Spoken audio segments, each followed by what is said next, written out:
आज जो सुभद्रा योजना जो आज पदयात्रा आरंभ होती से पदयात्रा आज समग्र जिले में समग्र जिलार ब्लॉक महकुमार होची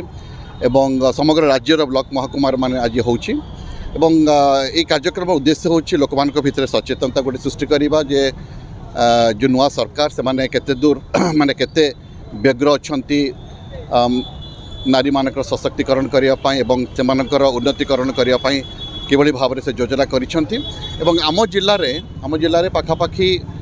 आम 6 लाख फॉर्म्स बांटी देइछु आम आउ पाखापाखी आम पाखे 20,000 फॉर्म्स अच्छी जदि केवल किए भूल भटका कर दौरान आडिशनल फॉर्म्स आम दौचु तेणु इतिमध्य आम पाखे 3 लाख लोकंकर ना ये हो वेरिफिकेशन होकर पलैला निर्वाचन में जो संकल्प करा जायतिला मोहन माझी महोदय सरकार ताहाकु पूरण करिछि। माँ मैंने अत्यंत खुशी अच्छा अत्यंत आनंदित अच्छा जो भाव में तृणमूल स्तर में माँ मान को 50,000 टंका समस्त योग्य माँ मान को 5 वर्ष भितर प्रदान कर ये एक अत्यंत उच्चकोटर योजना एवं तृणमूल स्तर को जावाकू एका थरक कोटी ऊर्ध्व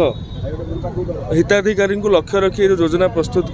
तार एक सचेतनता कार्यक्रम जहाँ माननीय प्रधानमंत्री आसंता 17 तारीख दिन लोकार्पित करेंगे राज्य उद्देश्य एठारे उपस्थित रही माँ मान गण अत्यंत आनंदित और खुशी अनुभव कर।